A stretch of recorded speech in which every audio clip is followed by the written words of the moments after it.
Let me ask you something. What's the value of medical humanities for medical education?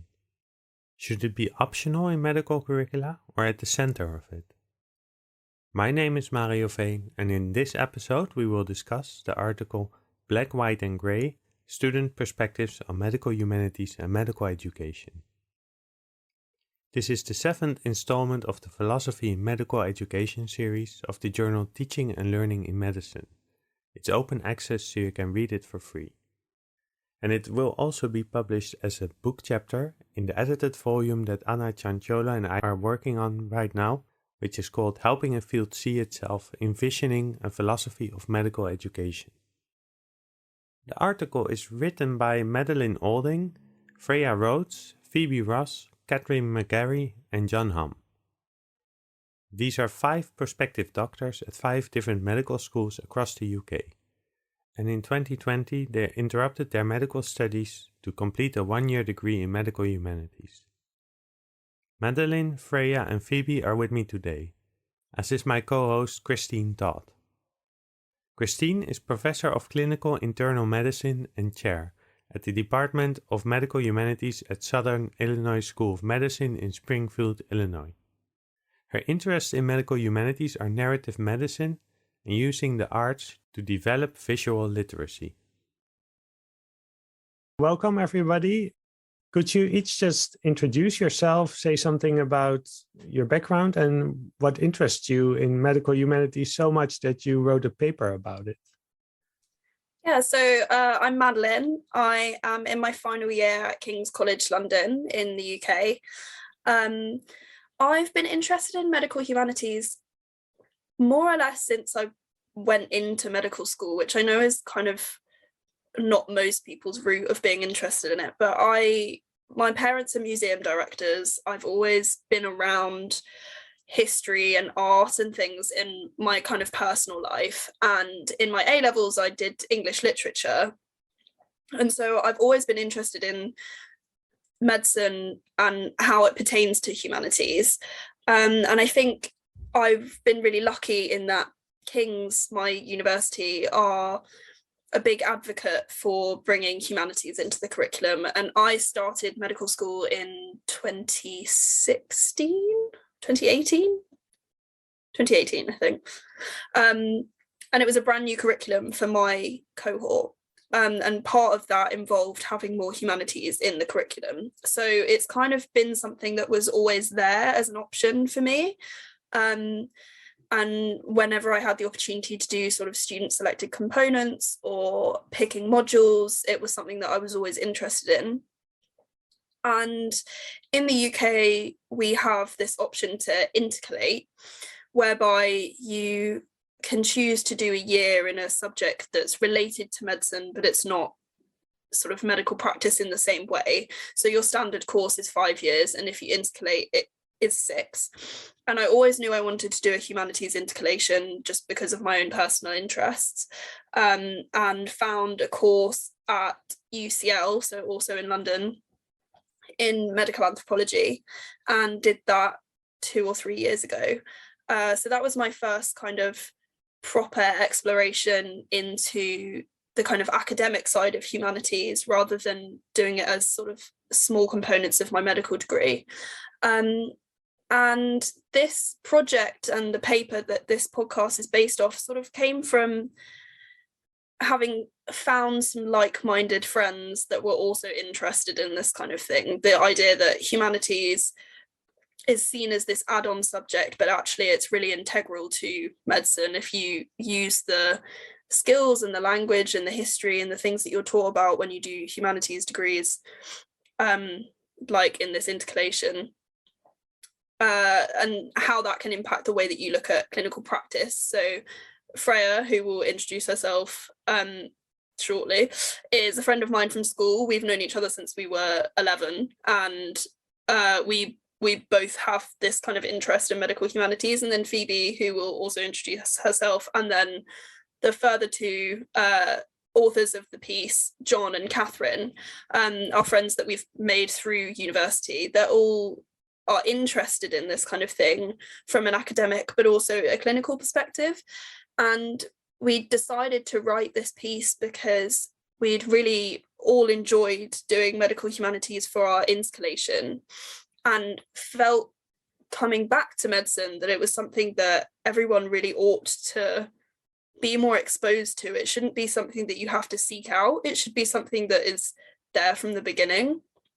And that's really kind of what we were trying to get at with this piece, was talking about why it's important and how it can be used in clinical practice in different ways throughout medical school, and not just in an intercalation like we have in the UK, but in different ways. So that's sort of how it came about for me.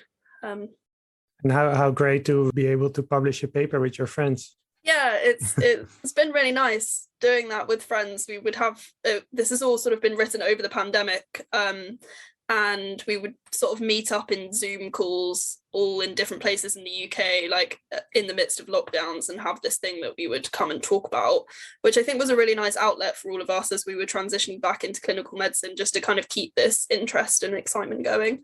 And yeah, to do it with friends has been lovely. So my name's Freya, and I'm a final year medical student in Sheffield, also in the UK. And I had quite a different route, I think, to find my interest in medical humanities. Throughout school and college, I was a firm believer in the sciences.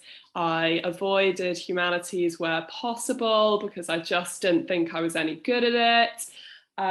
So I think I probably represent the more typical medical student on that front. I just stuck to my strengths and picked the science subjects where I could. When it came to intercalating, as Maddie has already talked about and described, I knew I wanted to intercalate in London and originally applied for courses on, I think it was oncology and molecular medicine that I'd applied for. And as I was writing my personal statement, I just realised that I just didn't want to do it. And so I decided then not to intercalate. And it was only when I was on placement, I was on a paediatrics placement, and I had a conversation with one of the GP trainees who was working on that rotation about the medical ethics and the implications of paediatric heart surgery. That he suggested, oh, why don't you intercalate in medical ethics and humanities? And I said, oh, I didn't even know I could do that. So I looked into it, and there were a few courses available in London, and I chose the Humanities, Philosophy and Law course at Imperial. And that's where I met Phoebe and John and Catherine. That's how we all came together in the end. And yes, I really enjoyed the year. And I think that's what really motivated me to make sure that medical students have the opportunity to explore humanities earlier on, if not a mandatory thing, so that they don't, miss out. Because I would have done if I hadn't had that experience on placement. So yeah, that's me, and that's my background. Thanks. Hi, I'm Phoebe. I've got a really sore throat, so apologies for my voice. But yeah, I'm a final year as well at Brighton and Sussex Medical School. And I, kind of more similar to Maddie, throughout school I was always quite interested in humanities, and I did humanities A-levels as well. And I was very split before I chose medicine if I wanted to do like a humanities like career or like medicine as my degree. But obviously did go for medicine. And then when it came to intercalation and choosing my intercalated course, I definitely only really had eyes for the more ethics or humanities based courses. And like Freya, I went to Imperial to do medical humanities, philosophy and law. And yeah, I think it was just such an interesting year. And like, again, like Maddie said, like it's just meant that we've really come back to placement with a whole new kind of view on how we look at medicine and how we kind of experience it.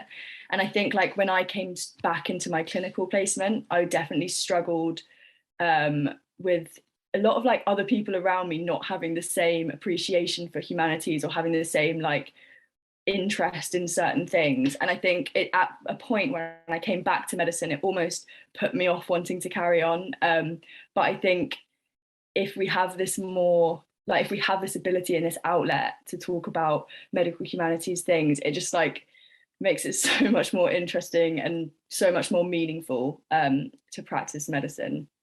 And I think, yeah, so that's kind of where I'm at with medical humanities. But luckily I am interested in medicine again now, as long as I can carry on talking about humanities alongside it. Yeah, thanks. And Christine, thanks for being my co-host. And I think you're the perfect person for this interview. Could you tell a little bit about yourself? Yeah, I'm excited to dig into some of this stuff. I've already written down more questions that I want to ask. So my name is Christine Todd, and I'm a professor of clinical internal medicine at Southern Illinois University, which is in Springfield, Illinois, home of Abraham Lincoln. And I'm the chair of the Department of Medical Humanities here at SIU. There are about a third of medical schools in the United States have a Department of Medical Humanities. They're all very different.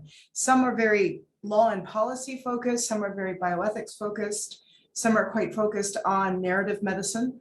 Only about 10 medical students have mandatory courses in the medical humanities. And SIU is one of them, so that's one of the reasons I was here. I was here as a student, and I really loved MedHum, and I'm really, really happy to be able to carry on the tradition. I have a humanities background.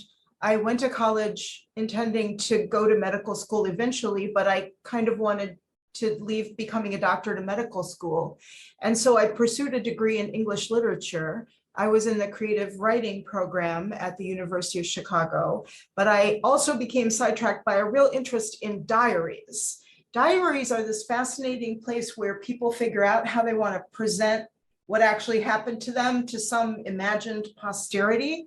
And the mental and intellectual stuff that's going on in famous people's diaries is absolutely fascinating. And I wrote a thesis about Joe Orton, the playwright.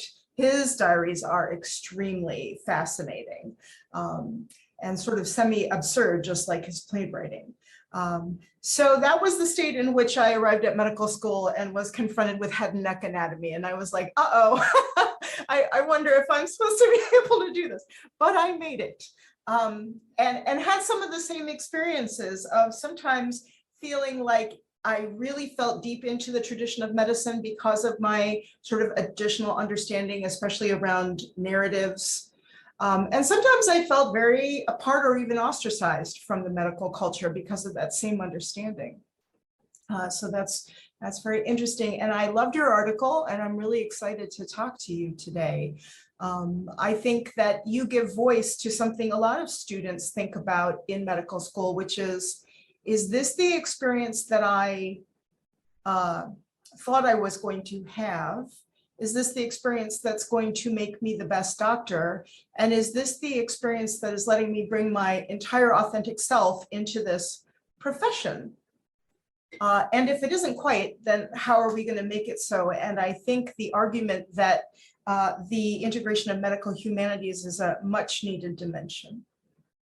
Yeah, all right. So I have a question now that you've sort of all returned to full-time clinical, being immersed in the clinical arena.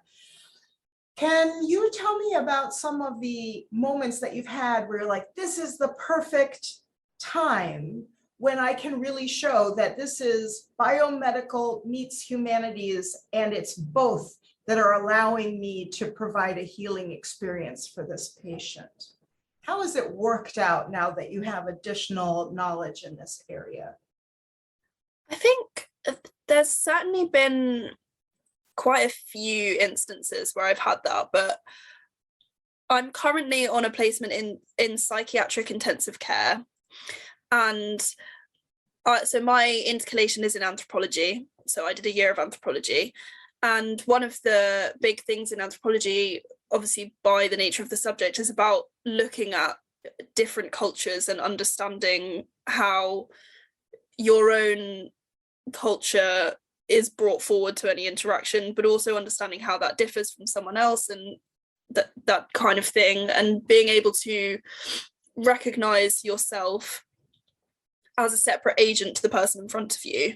And I think for me, on my current placement, I am surrounded on the ward by they're all men, and they're all a bit older than me, and I am a white British woman, and a lot of the men on the ward are from like Afro-Caribbean descent, but from London. And I think a few years ago, I might have gone into that situation and thought, well, what can I provide to you? I have a completely different background to you. I don't, my set of life experiences that have led me to being here in this moment mean that how could I ever possibly reach a kind of therapeutic understanding with you, because our lives are so different. And I think through studying anthropology and the humanities more generally, you come to realize that coming from a completely different background to someone actually doesn't push you further away. It can bring you together if you recognize those things.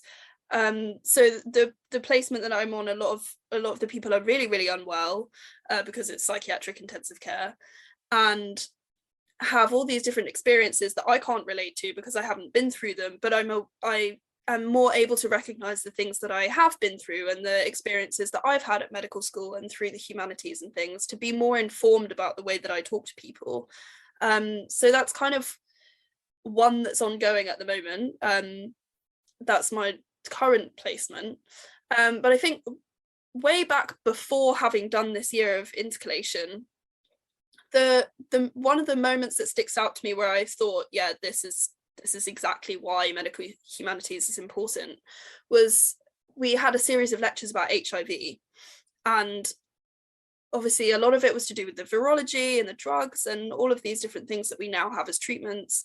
But the lecturer made a real point of starting each lecture with a bit of background, a bit of history, a bit of understanding about ACT UP, how it had changed LGBTQ rights, the changes that happened in America, how Ronald Reagan was involved in sort of FDA approval of drugs and that kind of thing.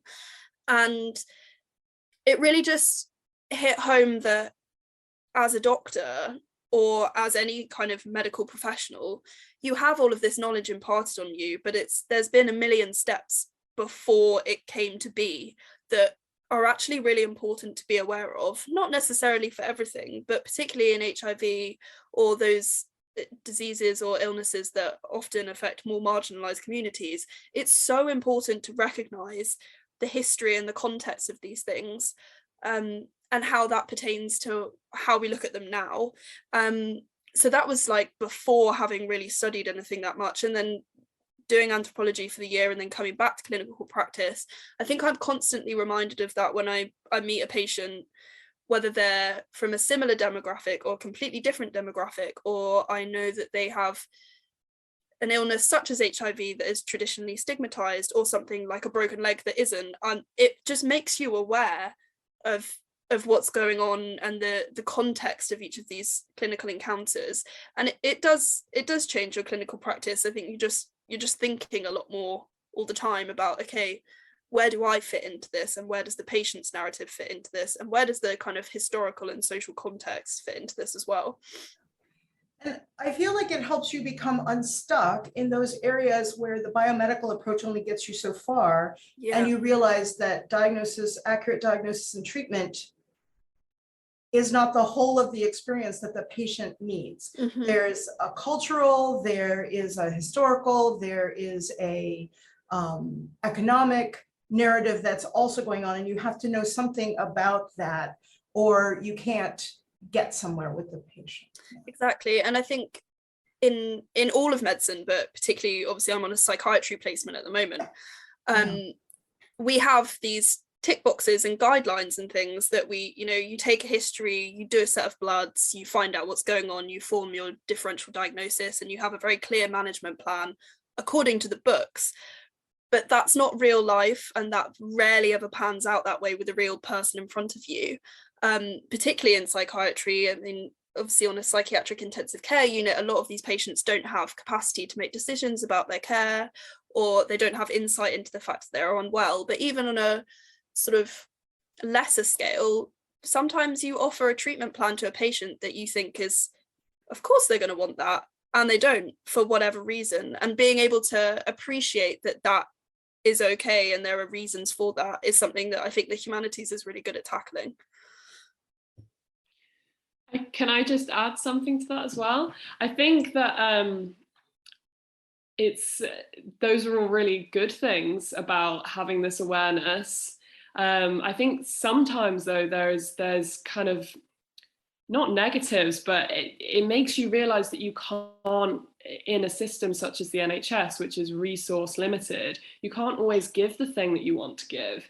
And when you know that there is a treatment plan that might be better for the patient or better suited to them, or there is a way that you can explore their experience that might be better for them, you are bounded by guidelines and tick boxes and time and money. And I think dealing with that is difficult as a clinician and something that should be spoken about more widely, I think. Yeah, I think that's also one of the massive factors that's led to this increased interest in burnout and stuff as well, especially that's everyone seems to be talking about in the UK, about how just the fact that we literally don't have the resources to manage patients how we want to is just so difficult. And as Freya said, being so aware of what we could do or what we want to do does make that even more difficult. There's a fascinating thinking about these limited resources, which of course in the US is also a major problem, and the inequity that brings to a group of people who are trying to do something that would increase the equity in our society, help people with their health. One of the issues is that I think policymakers and other governmental people also see medicine only in the sort of biomedical realm. And the idea of, if somebody was housed, that would help their diabetes maybe a lot more than the extra fancy new medicine, is just sort of, we don't go there with our thinking. The question is, we need more money for pharmaceuticals, we need more money to reimburse doctors, et cetera, et cetera. So there's a narrowness of thinking only according to this biomedical model whenever healthcare is brought up. So it's not just our students who need to kind of broaden their horizons, it's everybody who thinks about the state of healthcare, for sure. And in these days when we're all increasingly isolated, I just think some of those things become even more important. And I think there's a reflection of that in some ways, certainly in general practice, with the kind of advent of social prescribing and that kind of thing. And I think that's really positive. But again, it's we need to really build that into the systems that we have, or maybe overhaul the systems totally, such that telling someone that the best treatment for them is to go for a walk in the park needs to be something that we start thinking is normal and acceptable, because I think a lot of patients would come to their doctor and be surprised to hear that what they're being prescribed is a gym membership or a membership to a national park or a national gallery or something along those lines. But actually we know, and evidence suggests, that those things are really important. Yeah, they're not unscientific. There is evidence behind those. Yeah, but we've decided to, for various reasons, to that those are sort of soft things that patients can just decide to do for themselves. And we give up the power of our authority that we have in that clinical encounter to say, actually, this more than anything else could really help you. Yeah. So I want to turn to the issue of ambiguity, because I think there's a lot to talk about here. Students who choose to focus on the sciences, and Freya, you talked a little bit about this, sometimes describe their sort of conceptual black and white framework that's happening in the sciences, even though any scientist would probably tell you that's not true, but the way it looks like that as preferable to the ambiguity that shows up in read a Shakespeare play and write an essay about what you think about it. So in your paper, you actually suggest that the opposite might be true, that the real world of the humanities might impart a grounding that you actually can't find in science. So how do we encourage and involve students who are very narrowly focused on factual science to broaden their worldview? So I think this is a very good question. It's definitely something that fits very closely with my experience. Like I said, I was very science-minded. And actually, so I spoke about how my interest in medical ethics started. And I remember starting the course, the humanities course, and our lecturer said, "What's everyone hoping to get out of this year?" And we all went round and said our thoughts on that. And I said, I'm looking forward to the philosophy side of things because I'd like to have some answers to the unanswered questions. And they were just like, "No, you're not getting answers." And I was like, "Oh no, that's really sad." And I was really disheartened by it. And that was the science part of me being disheartened because I didn't know how to embrace the fact that there was no answer. And I think have that journey throughout the year, and by the end of the year, being able to accept the ambiguity and actually finding that there was a lot more to be learnt in accepting the ambiguity, definitely solidified, this point of view that you've described, and part of why we wanted to write the paper. I think that in itself is a way that potentially students could be persuaded to widen their worldview. It's difficult though, because I think it's kind of one of those things that you have to experience to in order to have a belief in it, I think. But I don't think it takes too much questioning to encourage students to kind of be more introspective and think about where their thought process is not going to go far enough. So for example, in our first philosophy session, our tutor, he knew he was going to have a great session with all of us medics who were potentially science-minded, and just asked us the question, what is a disease? And we all had to try and answer this question, and initially came up with answers such as, oh, it's a pathological state that is adverse to normal, or something along those lines. And then he would say, well, what is normal? And then gradually the questions just got more and more difficult, and we couldn't answer them by the end. And then you realize, actually, okay, it's not that useful for me to answer this question. And there's probably people out there who exist outside of what I think to be normal, but actually that normal is normal for them. And it's a simple concept, but it's not something, I think it's something that goes unnoticed a lot in medicine when you're so focused on jumping through the hoops and learning all of that content, that medical content, the anatomy, the physiology, that you do forget that there is kind of this human experience outside of that. So I don't know if I've answered the question completely, but I think getting students to be introspective and answer difficult questions, answer philosophical questions is one way of allowing them to realize the gaps, if that makes sense. It's one of those tasks that I don't feel like students are asked very much the first couple of years of medical school, because you just learn what's in the books. Yeah. But the first time you tell a patient that they have a problem, they're like, no, I don't think so. You realize that's normal for me is not just a question that gets asked, what is normal, is not a philosophical question. It's a real question that it's a question about your identity that students, that patients bring up all the time, and you have to have some kind of comfort in that area, or or you take up an adversarial role in respect to your patient. And that's what I always tell my students: when you realize you're arguing with a patient, you should realize that you're doing it wrong. And you have to find another way, and that way is not about who's right and who's wrong. Yeah. Yeah, definitely. I think it's so important to understand that in order to be an advocate for patients, because you have to work out what the shared goal is, and make it clear what you have to offer. But certainly, like you say, not push any kind of treatment plan on because that's what you think is the right thing to do. And being able to accept that is, it's going to make your life as a doctor a lot easier, and it's probably going to make your patients a lot happier. Yeah, absolutely. It's always easier when you're not fighting. Yeah. Yeah. Phoebe, what do you think? What do you think about coming to embrace ambiguity instead of trying to just not involve yourself?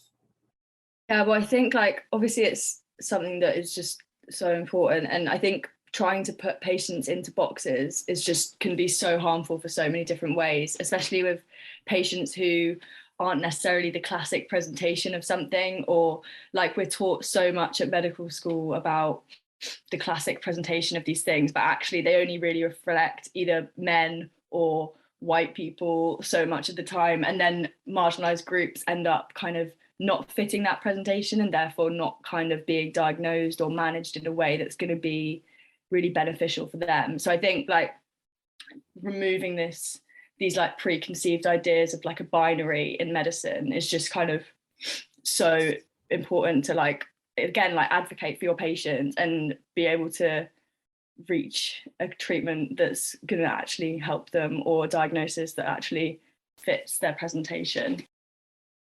I agree. I think that history of medicine, which I didn't used to include a ton of that in the time I had with students, but now I do, because I do think examining the history of how we came to be so certain of certain things and then realized, oh no, that was very flawed for a lot of different ways, is really important for medical students to realize that they're part of this tradition that has some very questionable twists and turns.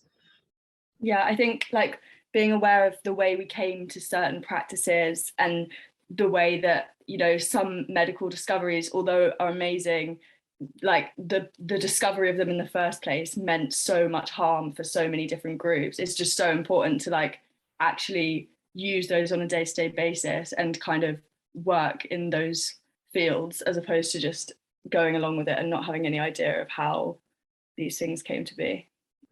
It helps you understand the perspective that some communities have towards interacting with the medical system, which was I always well, I guess doctors are scary. We talk about white coat hypertension, and I'm no, it's a lot deeper and more significant than authority figures make people nervous. It's that abuse of authority that really causes community trauma and intergenerational trauma. And that's a lot of what we see.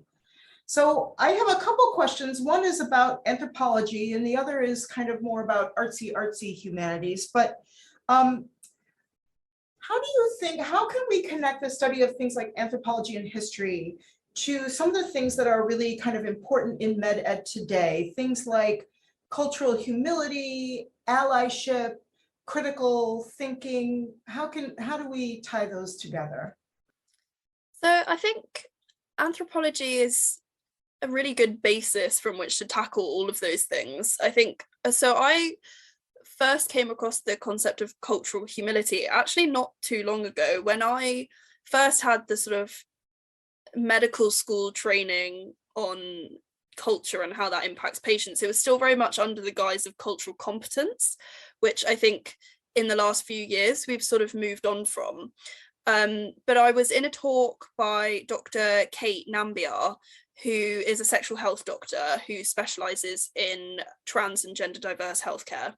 And she was talking about cultural humility and how important that is. And it sort of resonated with me, because I remember very well in second year, the cultural competence class that we had being stood up in a circle with all the other students and given a bit of paper with something like, you've experienced a teenage pregnancy, or you come from a lower socioeconomic background, or this sort of thing, and then you were asked to step in the circle if a statement applied to you based on the things on your bit of paper. And I remember at the time, me and the other students that were there, like, talking about this session afterwards and thinking, I so understand the point of this and what you're trying to achieve, but it just is so not getting it. Yeah. We were all there like, this stuff is really important, but the idea that because I've thought about the fact that you've experienced a teenage pregnancy or are from a lower socioeconomic background does not mean that I understand that at all. It just means that I'm aware of it. So I think this evolution to cultural humility, whereby you're sort of recognizing that you bring your own socioeconomic baggage essentially to any encounter, is so important. And I think anthropology is a great basis through which to look at that. I think in some ways anthropology has a very complex and problematic history of origin. It's obviously massively racialized and came about in a series of very negative interactions between anthropologists and essentially colonized groups of people. But more recent anthropology, part of how it's dealt with that history is recognizing the positionality of the researcher, and where they stand and your background and how that influences the learning that you get from speaking to people of other backgrounds. And I think that's something that's so important in medicine. You can't deny that doctors, nurses, occupational therapists, whoever they are people. I have my own set of things that I've done in my life and experiences that I've had and backgrounds, and so do all of you and all the people that I'll work with. And I think this black and white sense of medicine, whereby we follow the rules and we follow the guidelines, forgets that actually we're all humans and we all have emotional and experiential reactions to the things that we're meant to be doing. And I think anthropology is a really good way of looking at that, and sitting with that and being comfortable with that and seeing it as a strength rather than something to try and weed out. There's something to be said for being able to sort of remove yourself from the situations you find yourself in a hospital, because they can be emotionally draining, but actually trying to totally disregard the fact that you're a person and they've affected you also doesn't really work. And then the thing about the allyship and anthropology, I think allyship is a really kind of interesting and popular term that's become more kind of common in like public vernacular, I think, particularly with sort of LGBTQ allyship. And certainly in the UK over the last couple of years, we've had a huge rise in people publicly speaking out, being allies to sort of the Black Lives Matter movement and that kind of thing. And I think the word ally is similar in meaning in terms of medicine to sort of advocate. Essentially, as doctors, we are trying to understand and advocate for our patients, and that's not too dissimilar to trying to be an ally to a group of people or person that you don't personally have the same background or relation with. And I think, again, anthropology is really good for that, because we're looking at people and culture and understanding that I'm never going to understand it. And that's kind of the thing that you need to recognize with anthropology, is you can study one particular group of people or one particular social phenomenon for the rest of your life, but ultimately you're never going to understand it if you're not the people in it. And I think that's the importance of advocacy and allyship in medicine, is I'm never going to understand everything that my patients are going through, but I'm aware of that, and therefore I ask the questions and try and mitigate for the fact that I don't understand that. Yeah.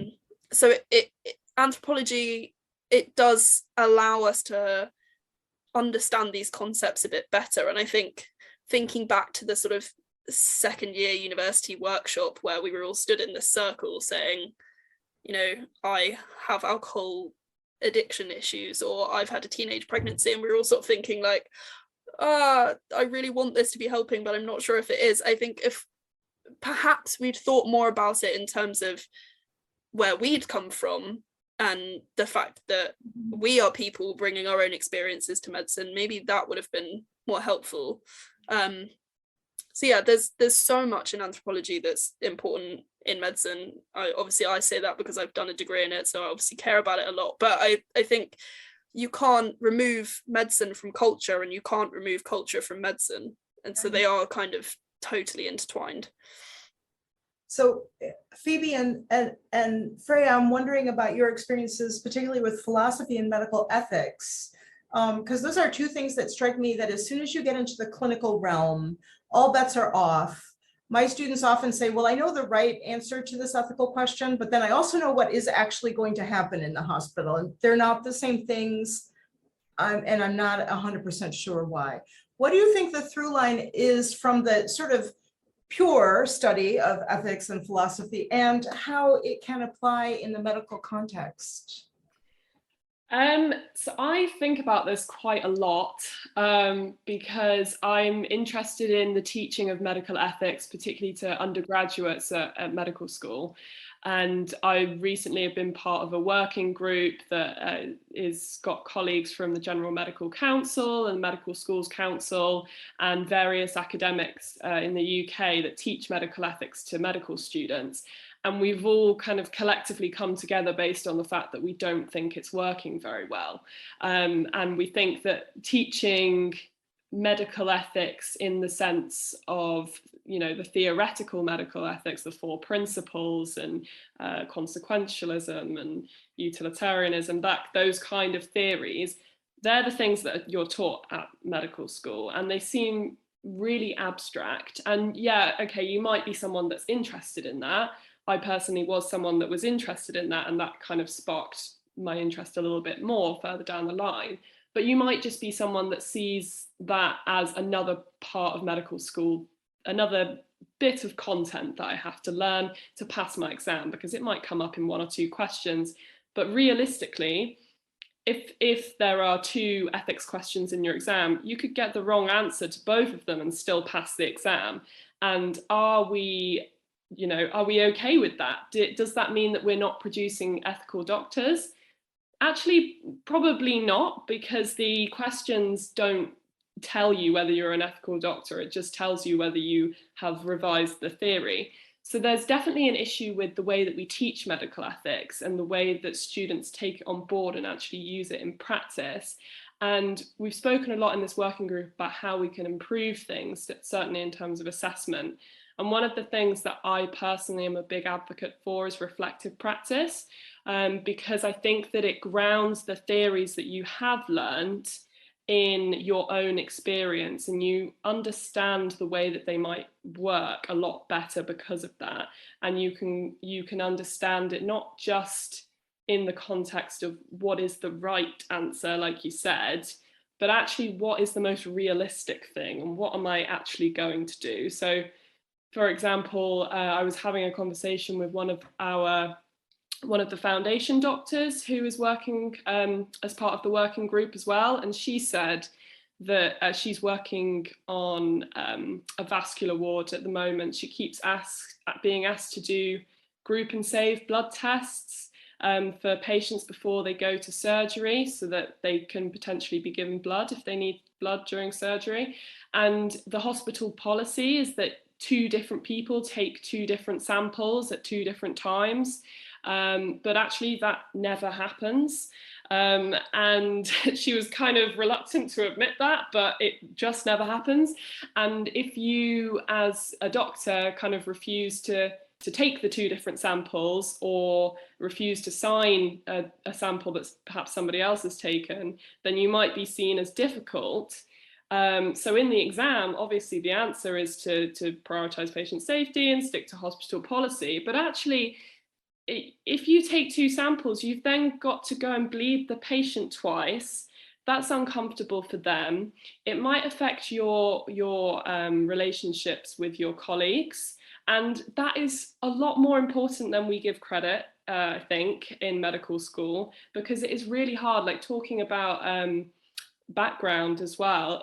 You have to situate yourself in that scenario as well. You know, as a woman, a lot of consultants are male consultants, and that kind of power imbalance is a very real thing, and it should be spoken about.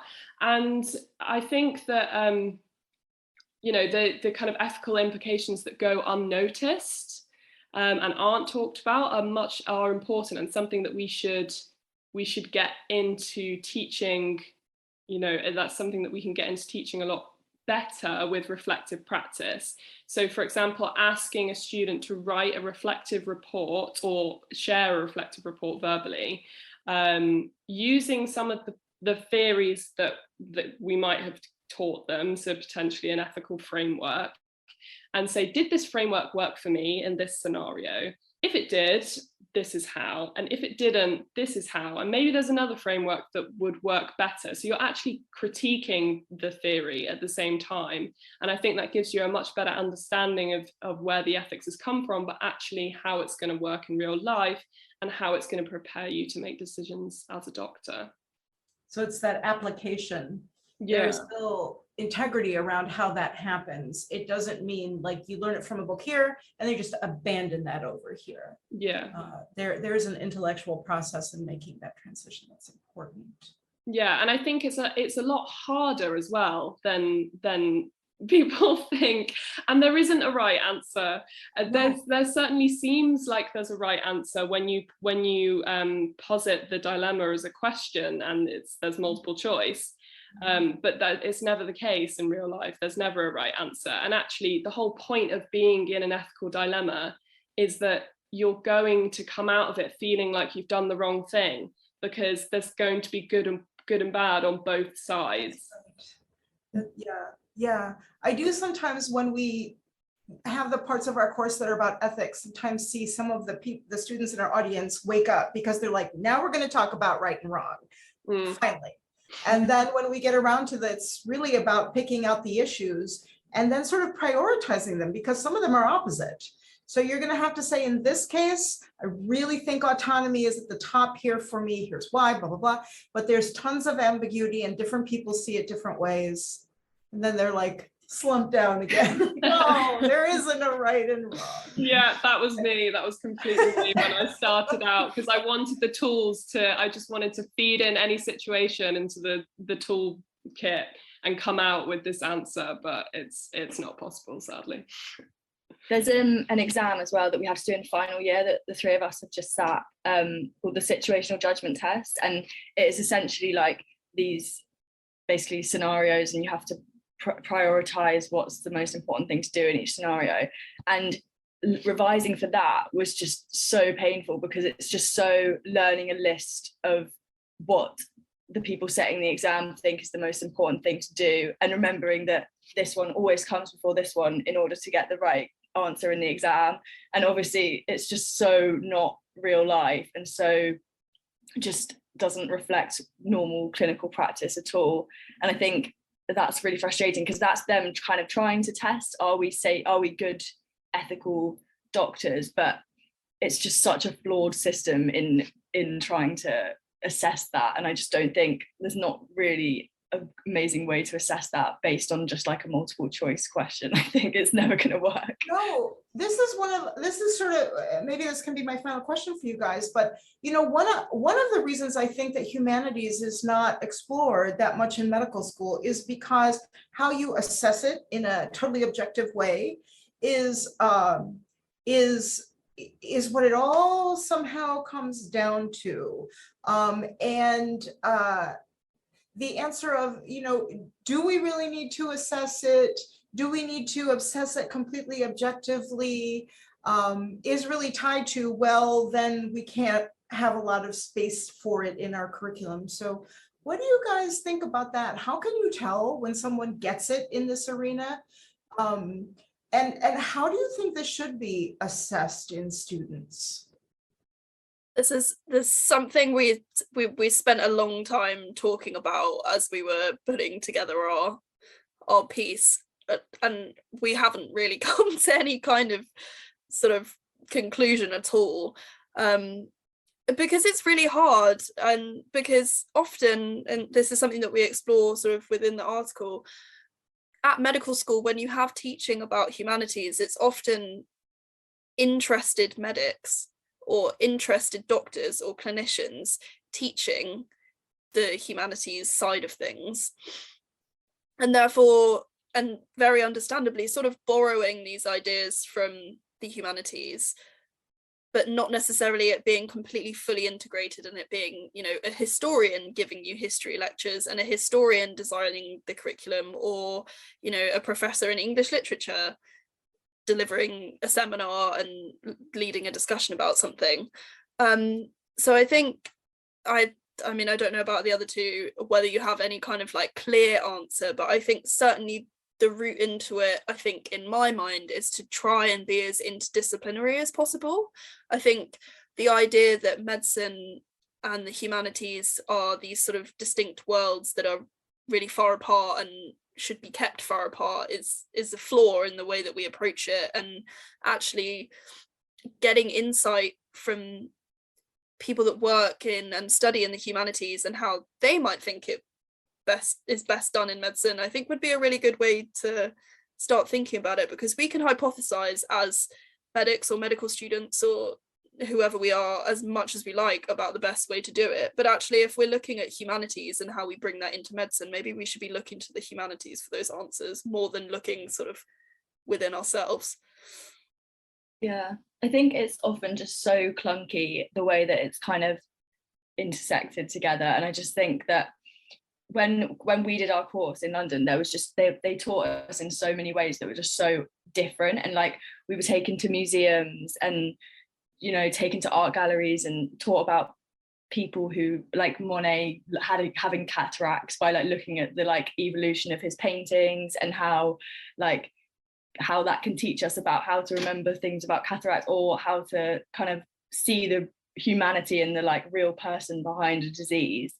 And I think it's so fun and interesting to teach when you teach it like that, but then actually assessing that or having some kind of formal assessment for that in the way that we do for, you know, like biomedical knowledge is so difficult. Maddie said, I think that although it's so nice to like integrate them, and they really did that well in our course, and that probably was because it was taught by historians or philosophers. And I think that just assessing that when we need to tick a load of boxes to graduate and be doctors is just so difficult. There's no answer again. I think that it's one of the things actually that Imperial did really well, because they decided they scrapped exams for us. So we had to write a dissertation instead. So it was a long piece of coursework, and we had a really long time to do it. It was only 7,000 words, so it wasn't perhaps as long as the typical dissertation that you would write. But we had a long time to do it, and we had complete freedom over what we chose. And that was actually really, really difficult. But what it meant was we learned so much about the process rather than just being kind of spoon-fed. And actually, I think we got so much out of that. And the product that we had was our assessment. But I think it showed a lot more about our ability and what we'd learned than a short answer question exam about the content and about whether or not Monet had cataracts, because that's not the important thing. It's kind of what you've learned and what you take from that into clinical practice. The journey is the destination. Yes. Philosophy on requiring students to get somewhere, but the value is in the getting there, not that at the end they take a test or have a final product. Yeah, I think I'm really just hoping my students understand that, you know, in order to provide healing places and healing experiences for their patients, they have a ton of biomedical tools and colleagues, but there are these other resources too that work in parallel and that can integrate. And I'm just hoping that in their life, they keep returning to those wells to continue to become a better physician, as well. And I think the older that students get, you all are in a time in your life when I feel like everybody's still trying to figure out who they are and how they're going to move through the world and all those things. But as that becomes more settled and you continue, then life becomes this iterative process. And what are the sources that you keep returning to keep reaffirming what you are and what your purpose is? And my hope is that some of my students realize that humanities is a gigantic resource for physicians to understand themselves and their patients and their societies and all the rest of that stuff. Well, I really appreciate all the thought that went into this paper. It warmed my heart that students were advocating for the real integration of a humanities program into the process of medical school. I think that we'll be hearing much more about this topic and continuing to work towards that as we think about what needs to be different about medical education. Yeah, we're on a 5-person mission to ensure that's the case. Well, you have a big peanut gallery who wants to hear more and keep talking about it. That's for sure. Yeah, thank you all so much. It's been really a joy listening to this and so refreshing to have students and a professor speak about this together. And yeah, I'm just left with actually my favorite part of the paper is when you write about something that I really recognize when I try to speak about humanities or philosophy in medical education. And the same is always, oh, but be careful because doctors are really practical people. We really have to focus on practice. But then in the paper, you write that, well, asking those big questions, they're actually not opposite to, being grounded to reality, keeping yourself grounded. Actually, they help you do that because, when you're in the profession, well, we all know this term like professional identity formation. It's like you become a doctor, right? Mm-hmm. But it also means you become part of this exclusive group. You see the world through this lens. And I think what you discussed really shows as well that this is a way to keep connected to society and to keep considering other ways of seeing things, whether it's like anthropological or political or historical or anything like that. So I really appreciated that argument. Yeah, I think we were talking about this yesterday, about how when you're in a kind of, obviously we're relatively junior to being part of the kind of medical field, but it's quite easy to forget when you're talking to a patient and they give you X number of symptoms or blood results or whatever, and that immediately points you towards some kind of diagnosis or management plan or whatever. It's quite easy to forget that that's because you've had this intense level of training and that the patient in front of you or their family or whoever it is that's around you are not having that thought process. And so then reminding yourself of that and then grounding yourself in the fact that you've got a person in front of you, like providing you with this information, that you have the tools to tease apart and understand, but they have their own set of experiences that are really important within that. It's just one of the real kind of joys of medicine. And it kind of firstly makes you realize how much work you've put in over medical school, but it also, it reminds you why you're there in the first place, which is a good feeling. Yeah, well, thanks again. And I agree with Christine. I hope we will be hearing much more from you in the future. Thank you for having us. Thank you so much. Yeah. Nice to spend time with you all today. Yeah, you too. And you. Lovely to meet you. And thank you for listening. You can read the article online for free because it's open access. In the next episode, we will discuss another installment in the Philosophy in Medical Education series. It's called Because We Care, a philosophical investigation into the spirit of medical education. And because I'm running a little behind with these podcast episodes, the installment after that is also online already. It's called A Matter of Trust, Online Proctored Exams and the Integration of Technologies of Assessment in Medical Education. You can find all of these articles in the show notes.